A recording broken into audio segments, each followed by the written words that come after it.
Goodness, I feel like I haven't done this for a very long time. Hello, Ed. He likes to be involved in everything. Yeah, so I have kind of disappeared. I'm aware of that. I'm sorry. I feel like I haven't done much of anything to do with mental health and my projects and stuff lately. I haven't really got to do any of the things this year that I wanted to do. I didn't do anything for World Mental Health Day this year. I didn't do my Tree of Hope for Christmas, which I really wanted to do. So I'm really hoping to pick it all back up in the new year. But basically, the latter end of this year has been pretty shit. So for anyone that's read my book, they will know that I call her my nan, but she wasn't technically my nan. She pretty much brought me up as the reason I do the things I do, know the things I know. She was my mum in many, many, many, many ways. And earlier this year, I not only stopped speaking to my actual mum, but I lost Betty, my nan. And not long after speaking to my actual mum, I found out that Betty had got terminal pancreatic cancer. And yeah, pretty much blew everything apart. In the 6 weeks summer holidays, we decided to bring our wedding forward, and I planned the whole wedding in the 6 weeks school holidays, which was very small because it was very important to me that she gave me away. And I knew after the wedding that she would go downhill rapidly because she was kind of clinging on and hanging on for the wedding, and she did. Pretty much a week after the wedding, everything had completely changed to the point where I was like, we'd got married a week later, which was on Friday the 13th, under the harvest moon, may I add, which wasn't planned. So I will forever love Friday the 13th now, it has to be said. But it was a beautiful day. It was really, really beautiful. And I managed to get some amazing memories, some amazing photos, if you can see that. And it was just beautiful. And I'm so glad that we at least got that. But words don't really express how close we were. For anybody that's read my book will know that she was with me through everything. Even when others came and went, she was always there. It's the reason I craft. I spent all my childhood with her making stuff. I've never gone a week of my life without her.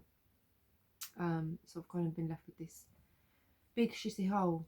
But I also got a memory bear made out of her clothes, which still smells like her, and I know that won't last for long. So yeah, I've just been really sad. I've been really down. Not been in the greatest of places. My Etsy shop blew up over Christmas, so I'd kind of dealt with that, and then was dealing with a lot of orders over the Christmas break as well, which I think kind of like helped in a way because it kept me busy. It meant that I couldn't just drop and stay there. But I think in a way it also delayed grieving because I was working 12-hour days over Christmas. So yeah, it's been hard, and in the last for the last couple of months, whatever it was, I kind of lost track of time with it all.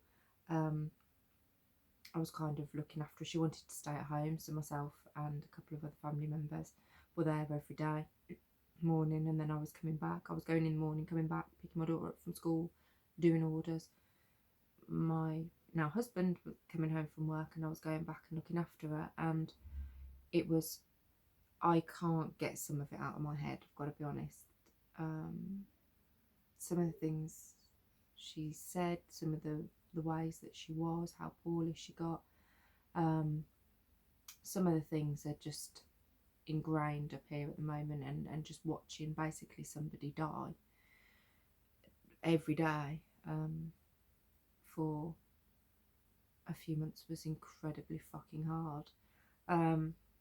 Somehow, somewhere along the line, I managed to finish my level 3 counselling course. I actually went back to my course the day after she'd passed away, and I'd watched The Undertaker's take her, and I don't know how I did that. I think I was in denial a little bit and just kind of went into automatic mode. And at one point it was discussed me deferring my counselling course, but I didn't, and I was determined to finish it. She would have wanted me to finish it, and I did. I've finished it and I've passed it, so I've just got 2 years left of the level 4 now. And in other news, I've got my children's book, Felix the Fox and His Awesome Odd Socks, that is coming out in February in Children's Mental Health Awareness Week, so that's really exciting. I've been getting the proofs over for that, for the text and the illustrations and stuff, and that's looking really, really good.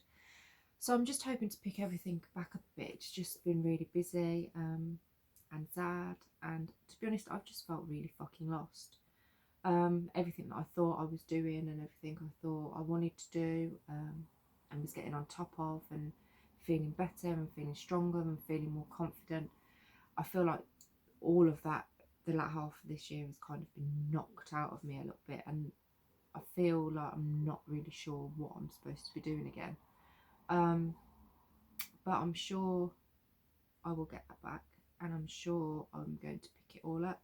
I still have plans with getting my posters in other train stations and stuff, because I've got the ones in Birmingham New Street. I've still got plans to get them in other stations and other things as well. I'm finding it all a bit difficult at the moment to bring it all back, because I've just got this big hole that I don't know what to do with, and I've felt really lonely. I've felt like I haven't really got anybody there. I'm not speaking to my mum, I don't speak to my dad, for good reason, but I've just felt a bit, I find in situations like this, people say a lot, oh, if you need anything, or if you need anything, I'm here, or whatever. But yeah, sometimes it just doesn't feel that way, does it? And that's difficult. That's really difficult, and I think that's where you have to find your own thing, and your own strength, and your own motivation to keep going. And I think that's really, really important, and it has been for me anyway. It's like holding on to that inner push that I have, not to just give up flat. So that's kind of what's been going on for me. So I just wanted to update, and I hope everybody had a really lovely Christmas. Christmas can be hard. It's not all sleigh bells and jingle bells, especially if you've lost somebody. I found this year incredibly hard. It didn't quite feel right, and you kind of end up feeling a bit bitter, or a bit like everyone else is having a good time and enjoying themselves, and you've just got this hole and this sadness. So yeah, I hope everybody managed to have a good Christmas, but if you struggled like I did, then you know what, it's okay. There's such a massive build up to Christmas, for it to be perfect, for it to be this, for it, you should be happy, because it's Christmas. Not always the case, and that's the same with New Year as well, and it's going to be the same for me going into New Year and New Year's Eve. So if you're not feeling it, it's all right, it's okay. There's no, there's just this commercial pressure for us to enjoy these things, but life's life, and things happen, and grief doesn't go away, and people don't come back, and mental illness doesn't disappear, and depression doesn't just vanish, and anxiety doesn't just go poof because it's Christmas or because it's New Year. So if you are struggling, keep going, and I hope that we all manage to go into the new year with some happiness and some hope. And if you have had a shitty fucking year like me, let's hope it's a better one. And I plan to be back, and I plan to be doing more stuff, hopefully again very soon.